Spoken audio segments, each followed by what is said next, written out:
Welcome everyone to the AfterShot Pro webinar. I'm Craig Copley and I'm here with Jeff Stevens.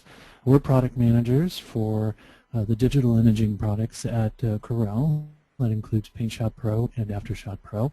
We also have somewhere in the background, she'll come up a little bit later, Evelyn Watts, who is a product marketing manager who works with us on these products.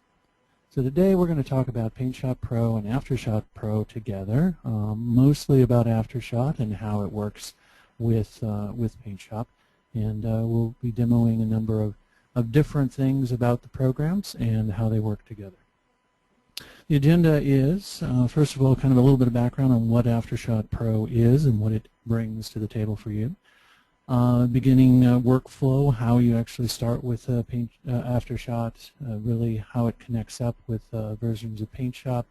We're going to go a little bit deeper into AfterShot so you have a good background on the types of things you can do when you get into the product, and then go into some Q&A at the end. So in the control panel from GoToWebinar, you'll have the ability to actually type in questions along the way.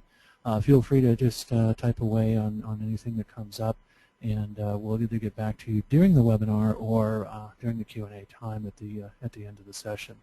I'll also note that we will be posting the webinar today. It'll be on corel.com/webinars, and that'll be either late this week or early next week, so look for it there. All right, so let's get started. What is AfterShot Pro? Well, AfterShot Pro is a fast, flexible workflow solution. What does that mean? Photo workflow, digital workflow, that's just simply the process you go through in getting the images into the computer, the manipulation you do in the computer, and then the output that comes out. The difference here is that it's got a robust photo management, allows for both cataloging and direct access to the files from the file system, allows for the ability to rate, to sort, to delete, move around from file to folder to folder, etc. But it also has really a very powerful non-destructive adjustment tool set to it. Non-destructive, different than what PaintShop has, which would be termed destructive adjustments. In that, here you make changes, and you can make those changes virtually without actually touching the original files, and then you basically do output to generate a new file with your changes in it. So it gives you the chance to always go back to your original source. You don't have to save extra copies of things and so on. And then finally, it's a really complete raw processing as well. The key is that it's not only raw. If you shoot JPEGs or if you're processing TIFFs from different types of scanners or other types of tools, those are fine as well. Raw is where it really has some very solid power, and of course that's where most of the horsepower and speed is needed, because raw is more difficult to manipulate. So anyway, fast, flexible, and that's what we've got here. So in the end, you'll look at it and say, but if you already own PaintShop, you've already got manage and adjust modes. What really is different, and why do I need this thing? Really, it's about speed and agility in your workflow. The more photos you shoot, the more you need AfterShot. Shooting dozens of photos in an afternoon, it's useful to have. But when you start doing family trips, family outings where you're shooting a lot more, if you're actually shooting things like weddings or even portrait sessions, the ability to get through those images very quickly, be able to select, rate, call your image set down to your favorites, then get in there and actually do your adjustments. Most of that is going to be able to be done in AfterShot very quickly, and then generate your output. That's great. PaintShop is very powerful for the deep editing and the extended tools that it has, like full layer support, text vectors, creative editing tools, adjustment layers, all kinds of things like that, plus HDR, PhotoBlend, other tools, and full Photoshop plugin support. Those things are in PaintShop and are very useful. Today's session we're going to actually look at, hey, let's put those two together. Let's actually have what it looks like to do a work in AfterShot, and then how that works well with PaintShop. So together, they're a very, very powerful workflow bundle. Very simple workflow. I'll kick it off with the idea about how to get in and be productive with AfterShot right away. The key is you hop in, you navigate in the file system to view your photos. Other tools in the non-destructive category require you to create catalogs and import your photos and do a bunch of preset work. This doesn't. You really hop in. You can go direct to the file system and do your work. There are advantages to using catalogs within AfterShot, but that's not necessary to get started. We're going to do some rating and selecting of some photos, show some tools that we have to do that, and some filtering. We're going to show some non-destructive adjustments and just kind of how easy and powerful and fast those changes are. And then kind of the key thing here for especially the PaintShop user is that you don't just kind of save your image at the end. In this case, you're going from image to image to image, making your adjustments. And then you're going to basically select a set and or individuals if you want, and then output those. So the key here is to actually save the output into another file, another JPEG or a TIFF file. So that's the way the non-destructive work goes. So I'm going to hop over to the program and let's take a look here. I'm going to actually open it up a couple of different pieces here. So I'm going to look at the directory view on this side. I can click on a folder and see immediately the images that are in that folder. If I click on an image, it'll show in the middle of the display area. And then I'm going to have some tools over here on the right side for modification of that image. The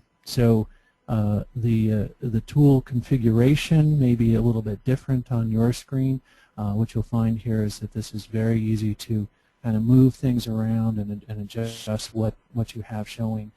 You can simply take the tools and pin them into place and kind of get your favorite configuration, those sorts of things that you use most often.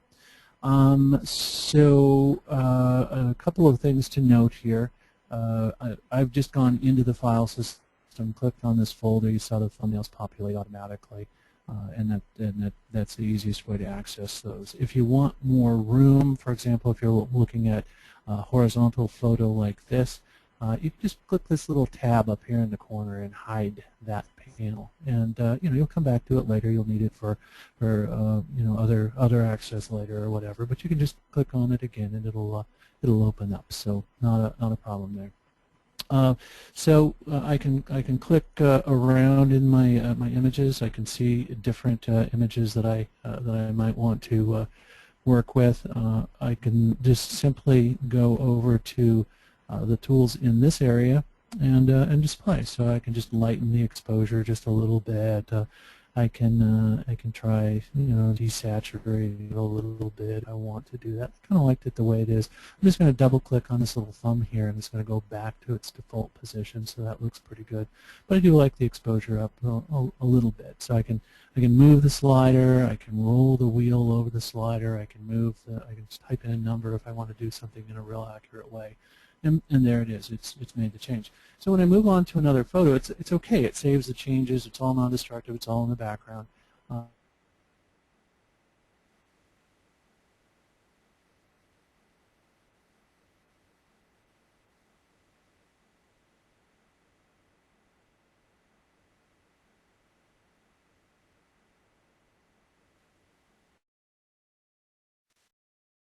Particular photo and save it for whatever you might want to do with it next.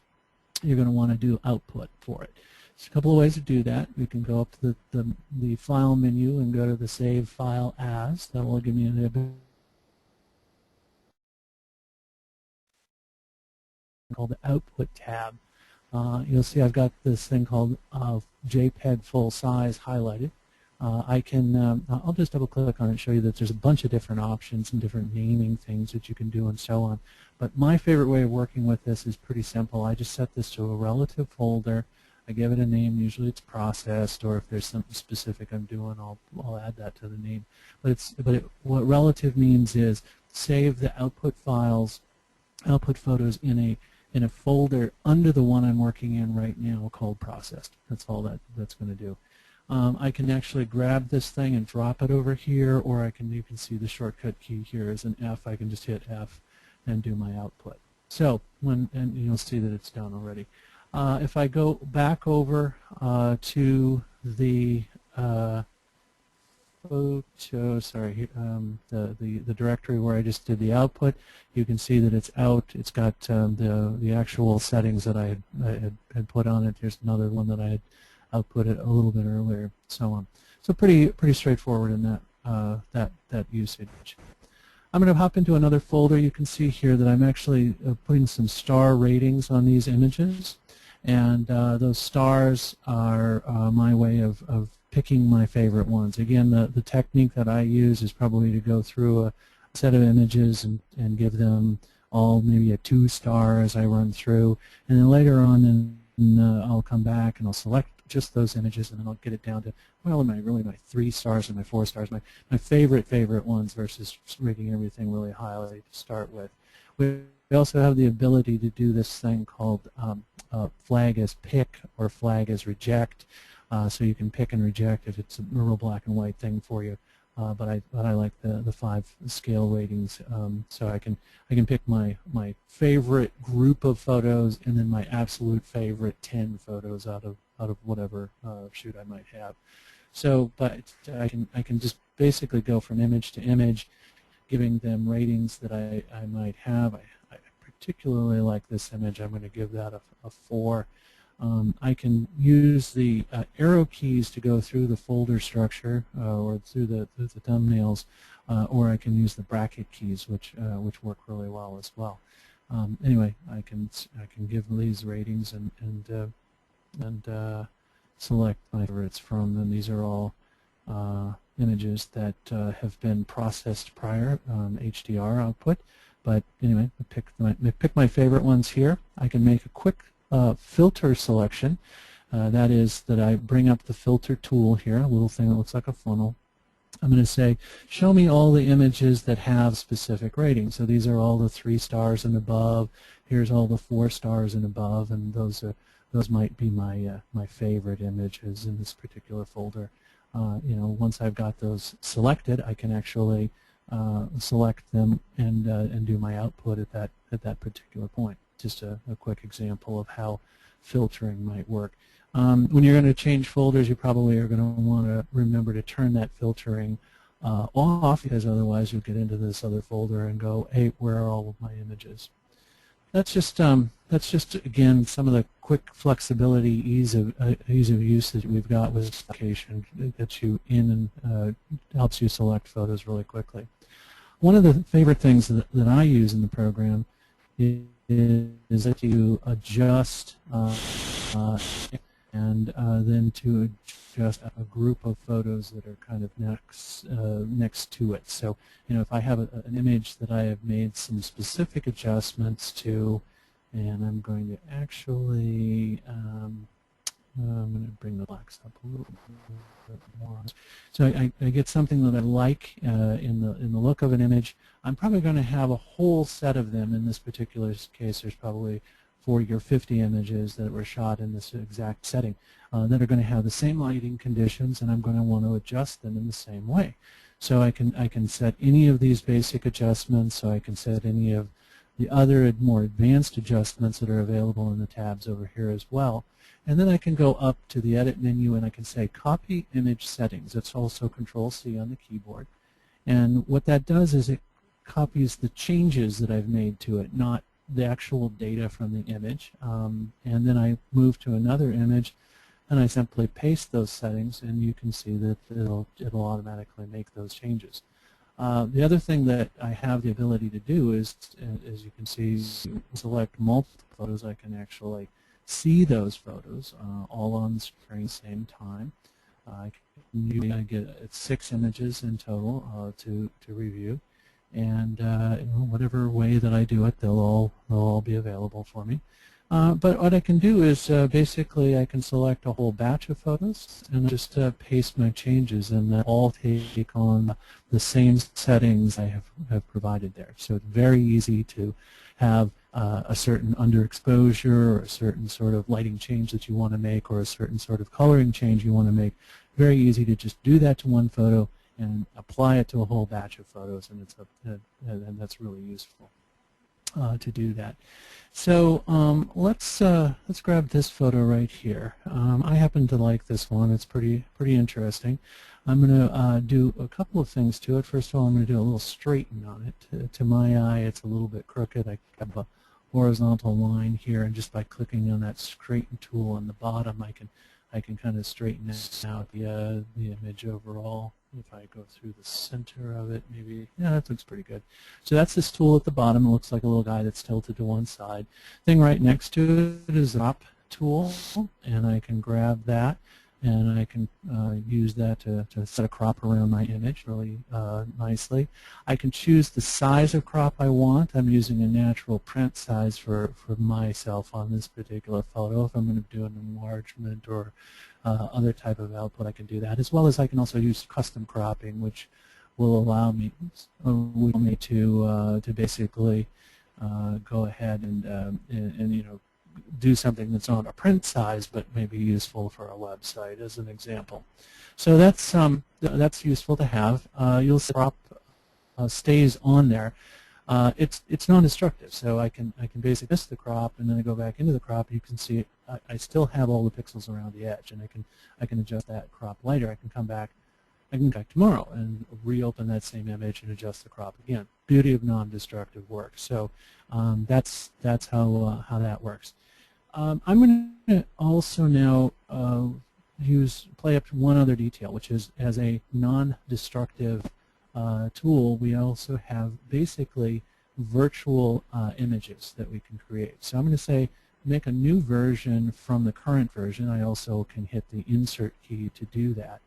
And you'll see now that I actually have two identical images based off the same photo here. And that allows me now to start playing. So I might see what this looks like. Kind of desaturated, a little bit of an older sort of look. I can pick up another one of these. I can go over and use a plugin like, say, our black and white plugin that allows me to play with filtering and adjust the specific look that I want to get there.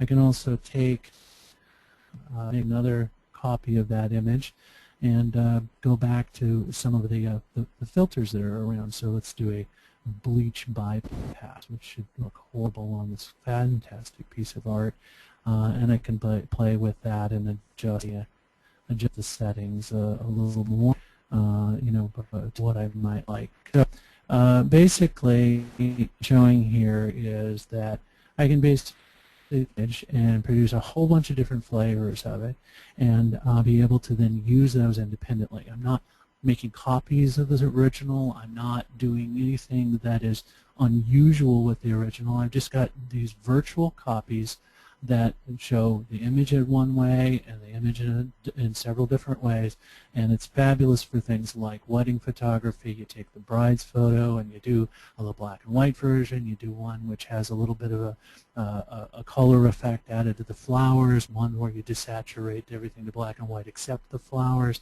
and so on, and you can actually see them all at the same time. So nice to be able to have that sort of feature set there. And again, any one of these that you pick, if you decide that you like a specific version of the image, again, all you have to do is press the F key or drop it on the output file, and you can get the output. If you select them all, you get a copy of all of them generated at the same time. So that's the way this virtual thing works.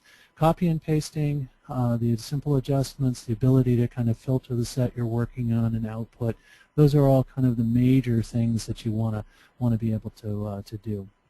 So let me grab another photo here from, let me grab another image, something from this set maybe, and let's take a look at this. So if I grab, say this image, I've got the ability to rotate images. I happen to have this option set up in my camera that causes it not to rotate specifically. So I can set that up. This particular image, I might want to do again a straighten on it, and pick a vertical line which I can work with. Decide that would be the way I want to do it. I'm going to add a little crop to it, and that'll look good.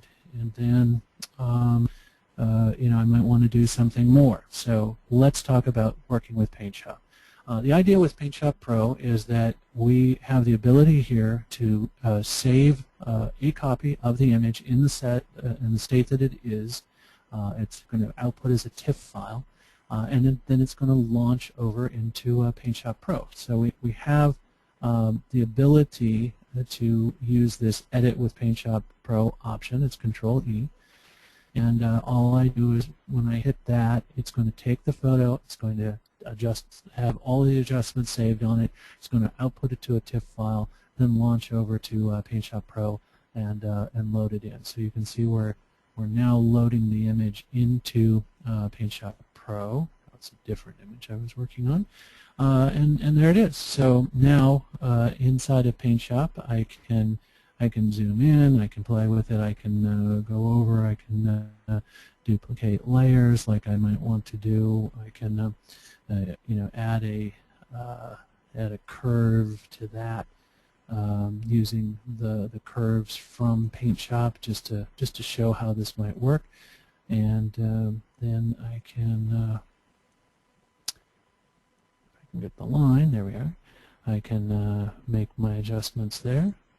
I can always then turn on my layers, off my layers, whatever. And there you go. Anyway, I can save this file back with whatever changes I can make. Again, everything possible inside of PaintShop. I can save this back out to my TIFF file, and in this case, it's basically asking me if I want to reflatten it as it saves it out, and I did. And then when I come back over into AfterShot, I click on my TIFF file, you'll actually see the changed version that I've loaded up here, the adjustments that I've made on the PaintShop side. So anyway, it's easy to go back and forth. It's easy to manage your photos in AfterShot, and then just go to PaintShop to edit the ones that you want to, and so on. If you're doing extensive layers and you want to keep those layers from version to version, you'll want to save as a PSP image. PSP image is not supported inside of AfterShot, so those files will need to open in PaintShop after that time. But otherwise, you've got a pretty good quick view of how you can go back and forth and kind of the power of that. It works with PaintShop X4. It also works with earlier versions of PaintShop. So it just treats it as an external editor, and we'll launch it with the file that you're working on. So anything you would like to work on. It actually works with competitive products as well in each of those environments. So that's that.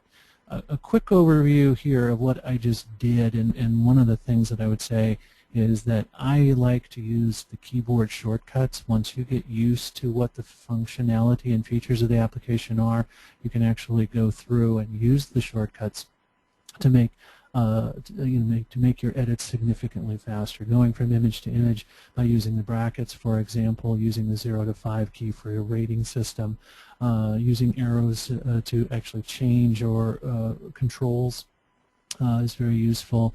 Double-clicking on a control to reset it, copy and paste, insert for new version, F for output. All of these are very, very fast and very easy to use. Allows you to basically control the the flow from photo to photo very, very quickly. So I think you'll appreciate that once you get the hang of it, that these sorts of things can be very, very positive for making things go fast. So with that, I'm going to turn it over to Jeff and have him go a bit deeper. I'm passing the ball to you, Jeff. All right, thanks, Craig. Let me get the webinar here set up. I think you should be seeing my screen now.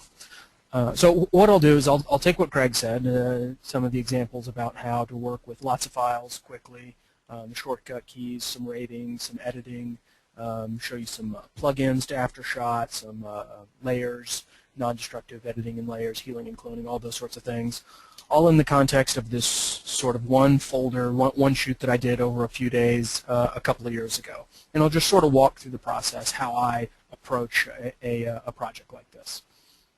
When I first start out, I'll see my whole shoot. I make the thumbnails as small as possible, so I just put that slider down here all the way to the left. As Craig showed you also, I hid the directory view after picking the one folder where all these images were. And this lets me get sort of an overview, a sense of the number of files I'm working with and the number of different kinds of things I was shooting. Up here at the front, you'll see a whole bunch of these were shot in a big sequence over a matter of only about a minute or two. So what I'm going to do is select all of those and then just give them a red label. That way later I can come back and filter and just see the red ones. Everything else goes away and I'm just left with that set. Just sort of a little organizational tool to help me quickly get from this huge set of almost 300 images down to the more manageable number of ones that I'm actually going to edit or put on a website or print or use later. So with that, I'm just going to turn that back on to show me just my just those ones that I flagged with the red color label, and it's still pretty many images. I hid almost 200 of them, but there's still 100 on screen, so it's a little bit more than I can would want to show off on a website or make use of. So what I'll do is just make these a little bit bigger, and that way we can really start to judge the image quality on them, not just what they are. And for a lot of these, this is a little alligator my friend caught while bass fishing. And most of these up at the front, you can use the tilde key or view magnifier. Will enable this little tool here, which lets you really quickly just move across lots of photos and judge sharpness. And for this whole initial set, none of these were too sharp. So I didn't bother rating many of them. This one here, if you double-click, you'll get a more full view. It's not terribly sharp, but it does a good job of starting to tell the story about what happened with this little alligator. So I gave him 1 star. I might want to consider putting him in the output set on the website when I finish sharing these, and just kind of quickly continue moving through, seeing if any of these other images are interesting. A little bit later, you get to this point in the story where the alligator's actually up, and he's starting to try to get him off the hook here. And sometimes the goodness of the image, the rating, depends on the edits you can do to it and how you can adjust it and really make the get the most out of it. So you can do the editing and the rating at the same time in any order, very quickly move back and forth to make sure the ones that you're rating are actually the best photos in the set. And that was not bad, so I'll rate that one. A little bit later, you get to this sort of process where he's actually dealing with the guy. I'm going to add a little bit more fill light here as well. It was late in the evening. If you press the E key, you'll get this little EXIF viewer, so you can see this was shot about 7:30 in the evening. So the light's going down. It's a little bit dim, very high contrast. So a little bit of fill light really helps boost those shadows and help bring out all the detail in these raw files. And what you'll notice is that when we move through these raw files, you can double-click to zoom in on one, and then use the bracket keys to move through the whole set of them, and then maybe move backwards and see which one of these really. That's a pretty good one. It really captures the activity going on. This guy's jumping around. My buddy's trying to get him off the hook. The water's splashing everywhere. So I'm going to go ahead and rate that one as well. Add a little fill light again. Just bring out some of those shadows. Maybe use my bracket keys to move on through the other ones. So very quickly you can go through these images just as fast as you want to get an overview of the scene. Now after the rating, what I'll do is go back to my filter tool, we'd originally filtered for just the all the red images. But now what I'll do is the red images that are 1 star or higher. And if you have this bottom option checked, it's going to require all of these conditions, both red and 1 or more stars. So you can see these are the sort of pretty good ones. If you filter again, you can see just the best ones.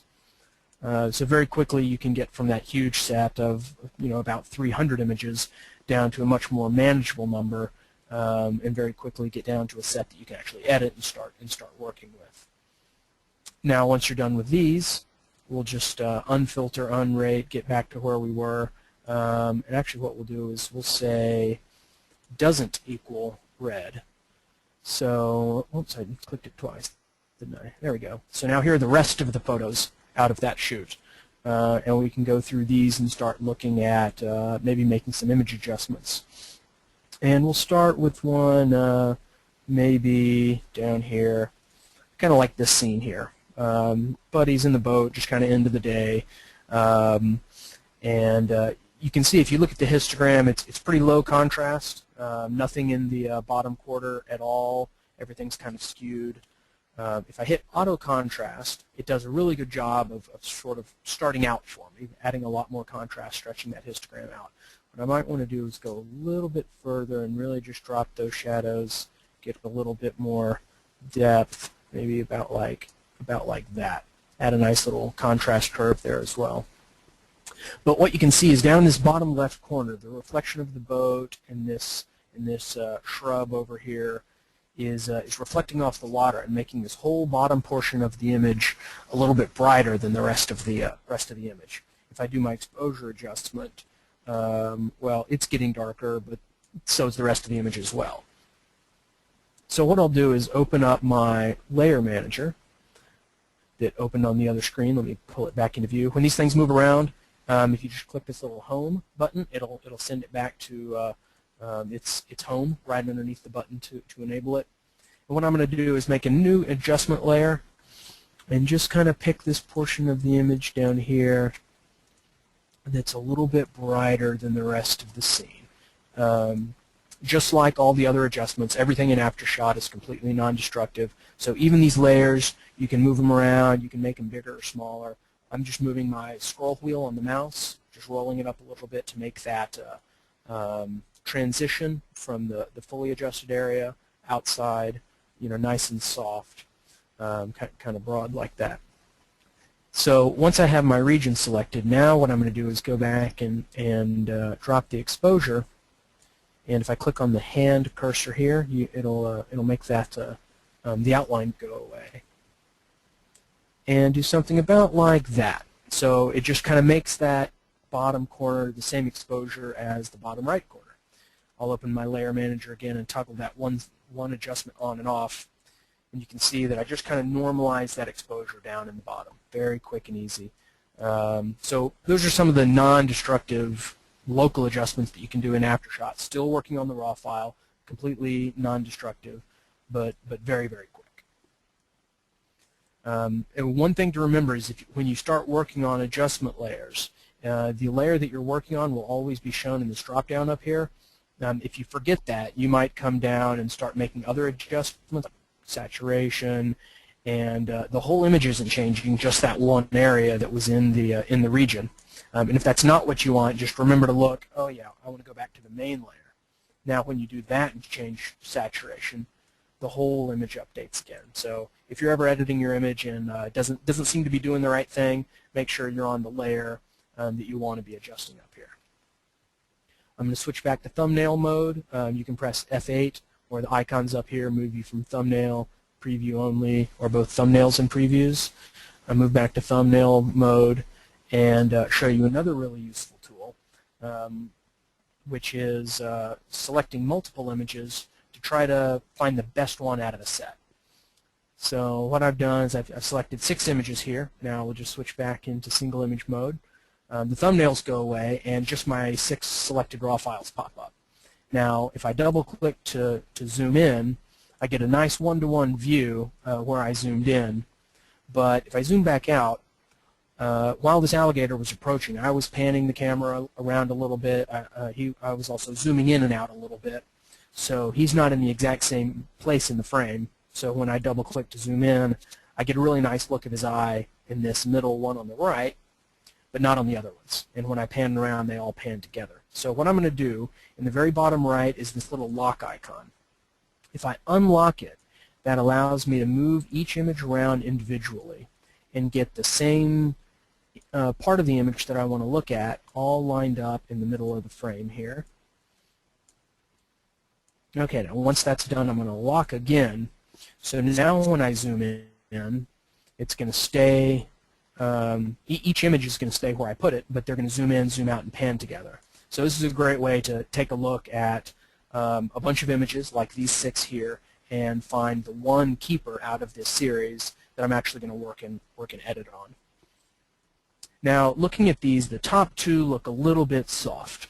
The bottom 4 are quite a bit sharper. So what I'm going to do is turn on thumbnails and the previews and scroll to the top and just control-click those first 2, and they're going to drop out of my list. So it's just my 4 good ones here.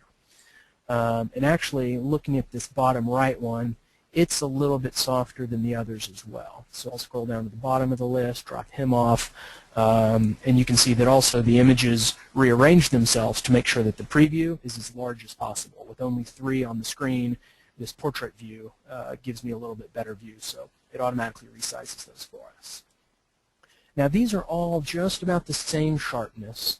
One thing to notice is whenever you're judging sharpness, make sure you're looking at 100% zoom. If you're looking at zoomed out or zoomed in too much, you're just looking at an approximation. And it's always best to judge sharpness, detail, noise, those sorts of things at 100% zoom. And I'm actually going to drop this bottom one out again. I think one of these top 2 are the sharpest, and maybe this top one. So now I'm going to zoom all the way out, and they're both acceptably sharp.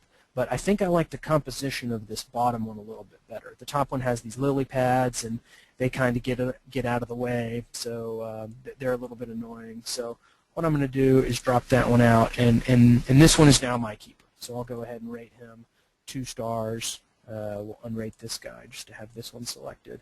And now what I can do is turn those thumbnails back off and focus on editing this one and seeing how good of a photo I can make out of it. The first thing I notice is all these little black spots. They're actually things floating on the water. It looks like sensor dust, but we can take care of that pretty quickly. What I'll do is open my layer manager and go to heal and clone instead of the adjustment layers that we were using last time. And then just come in, start finding these little spots. I'm going to make the size just a little bit bigger, make the feather a little bit smaller, just about like that. And then just start come through one by one. I'm going to make that one a little bit bigger again. These dust spots up here are even bigger. Again, just using your mouse wheel to expand those sizes. Just click through these pretty quickly.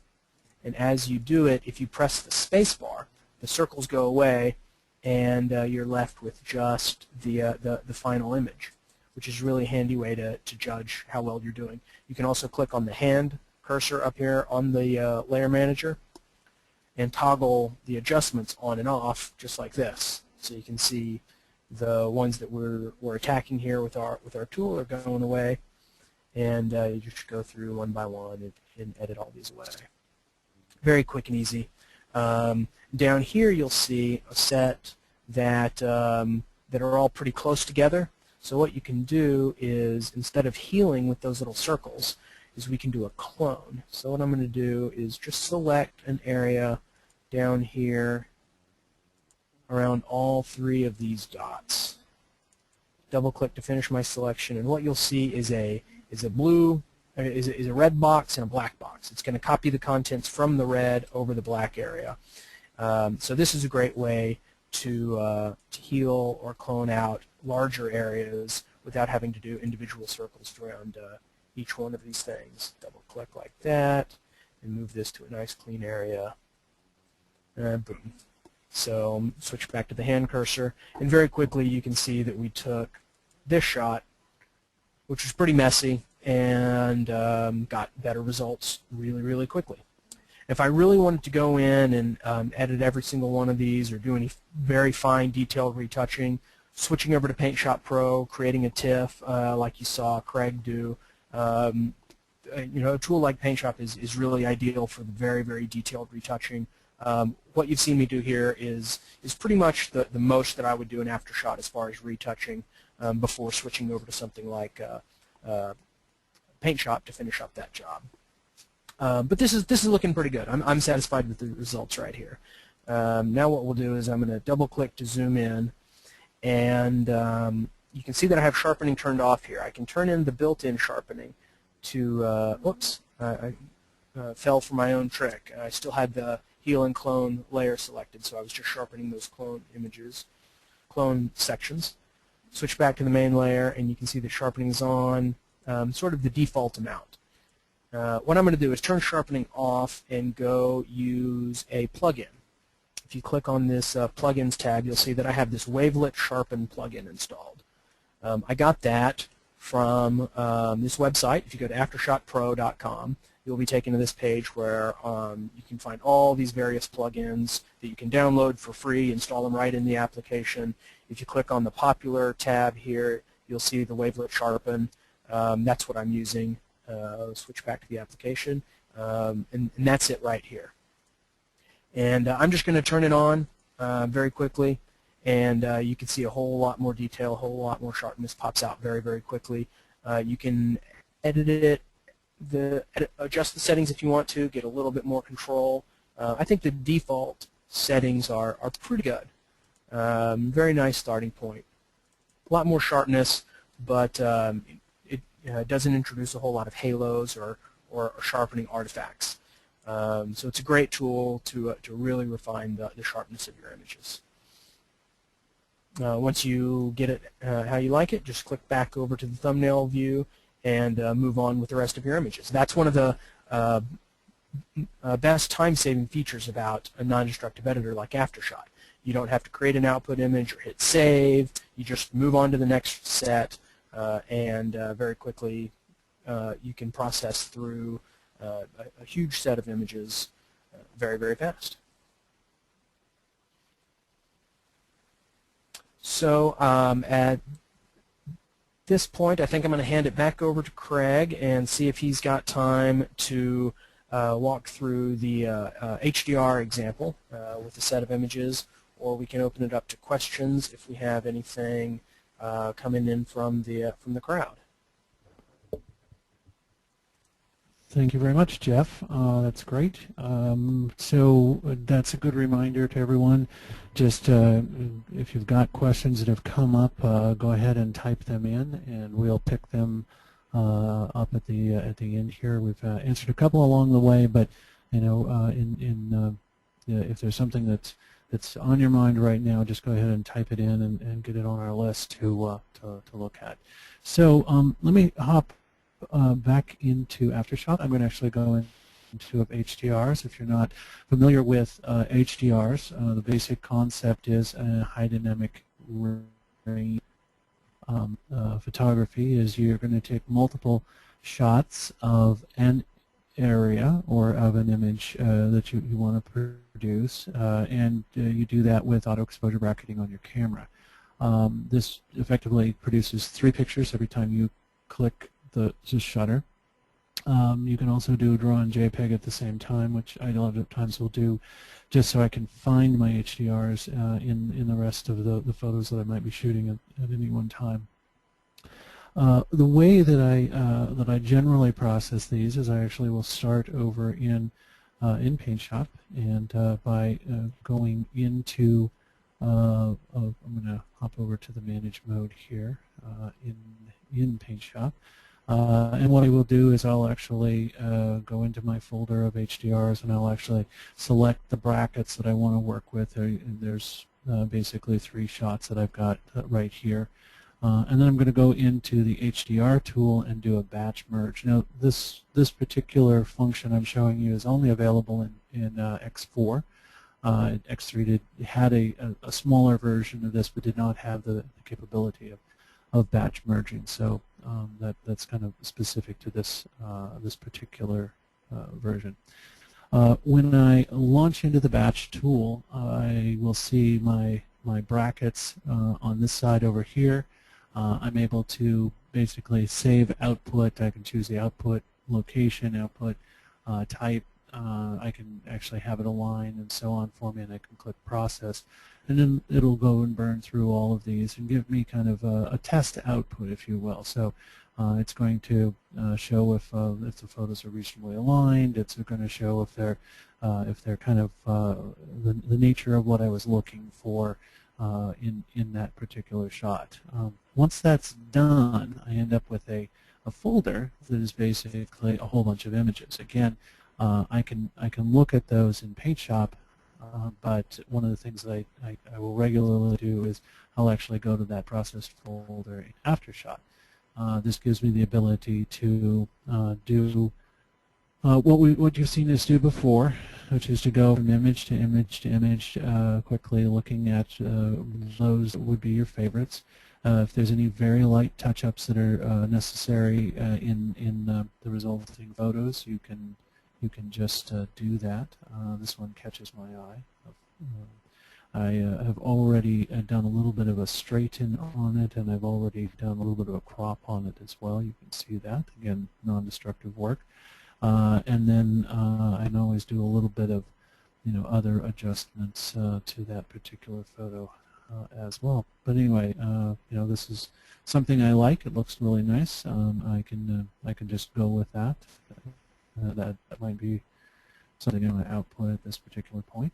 And so on. Again, whenever you've got a number of images to process, this is very useful. There's a little bit over 50-some images here in this this directory. And again, if I find one that I like, and in this particular case I've shot 3 of virtually the same thing, and I can actually zoom in a little bit and pan around using these tools, and you can see that people are moving in the background a little bit here. This one in the middle is my absolute favorite one of these.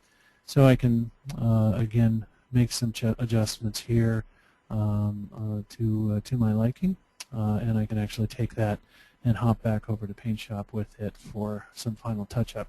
A lot of times what I'll actually do is go back to the source files and go into interactive HDR production to actually go deep with them.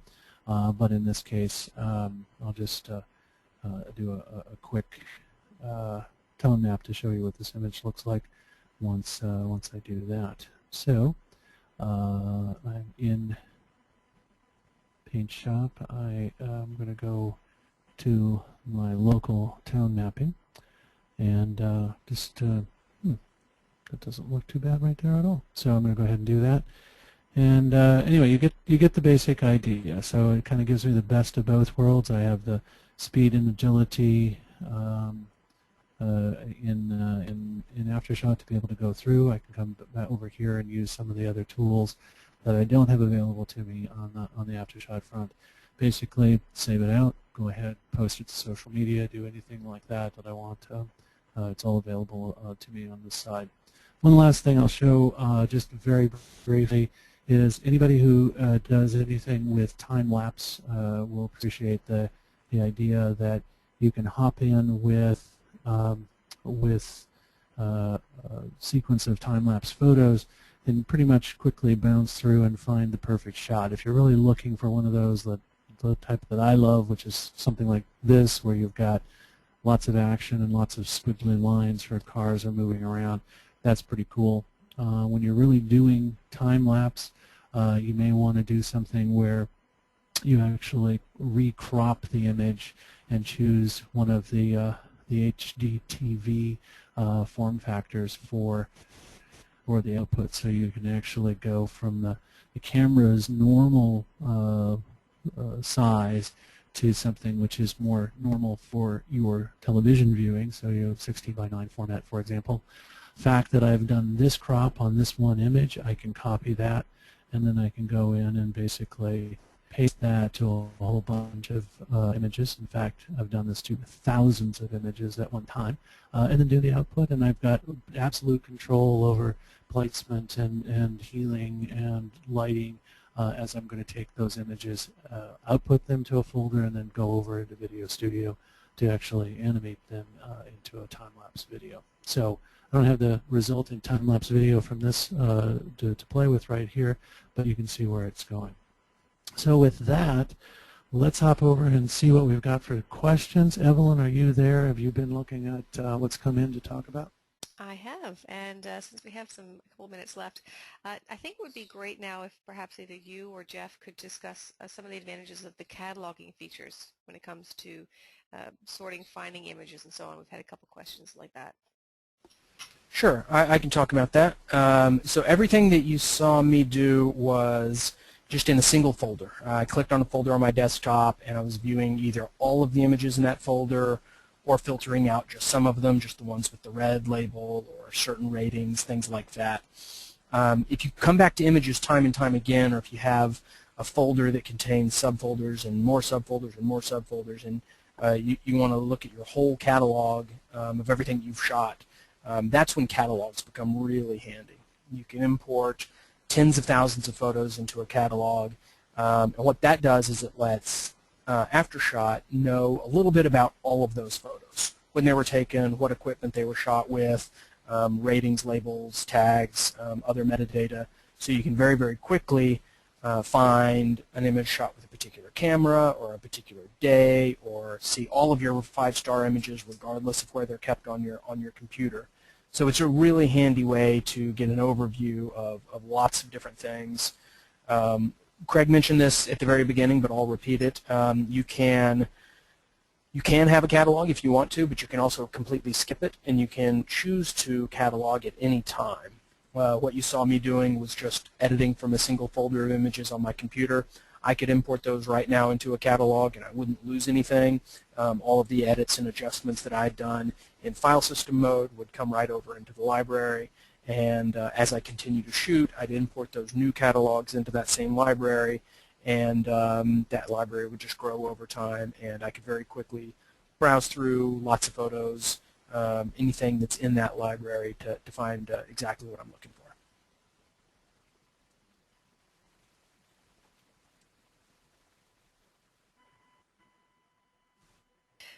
Jeff, could you mention some of the output options? I know we discussed sending to PaintShop. Can you just mention what else is available in there for outputting? Yeah, sure. What you can do is output to an image file. So you can create JPEGs or TIFFs, and you can have it resize. You can have it create multiple images at once. You can also print directly from AfterShot, either to a local printer or to a local printer, and you can have it defined if you want, thumbnails, like a contact sheet sort of layout, or a single image, or multiple images on a page. Right now, we don't have upload to Facebook or Flickr, those sorts of tools. That's something that we're thinking about adding in the future. There are a lot of free tools that allow syncing and sharing across Facebook and Flickr and other sorts of tools. So the easiest thing to do is to have AfterShot output all the images into a folder like Craig was showing you, that's something called processed or output, something like that, and then just sync that with Facebook or Google Plus or other tools like that. Jeff, there's been some questions about plugins. Can you let people know where they can start playing around with some of the plugins you've been showing? Absolutely. If you go to AfterShotPro.com, that's that web page that I was showing that has the plugin gallery. There are something like 15 or 20 available right now, and developers are adding new ones all the time. So that's the easiest place. All the ones that are hosted there are free, so you can just download them, start using them right away. Some of them have pro upgraded versions that you can pay a nominal amount to get some added features to. But there's some really cool ones out there. The sharpening plugin that I showed. There's some that do framing, so adding borders around the outside of the image, or adding text to the images. There's one that does geotagging, Google Maps integration, so you can locate your images on a map and do other GPS geocoding. lots of different really cool plugins, and all the ones on that site there. If you just click on the name, like where it says Z-Frame right there, you'll see a link to download it, and it is very easy to install and start playing with.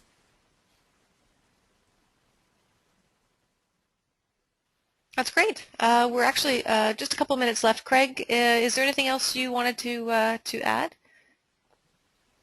Just again, I think that the primary things that we see in AfterShot and working together with PaintShop is that both of the products have very good strengths. There's a lot of options for the photographer in AfterShot.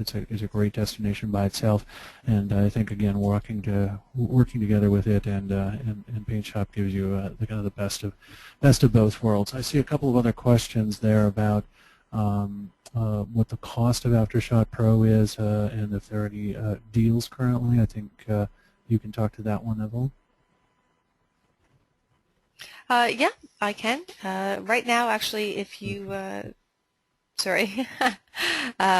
if you are subscribing to Corel emails, quite often you'll see deals through there. There is actually a special deal for anyone who is a current user of PaintShop Pro, and you can find that out on Corel.com.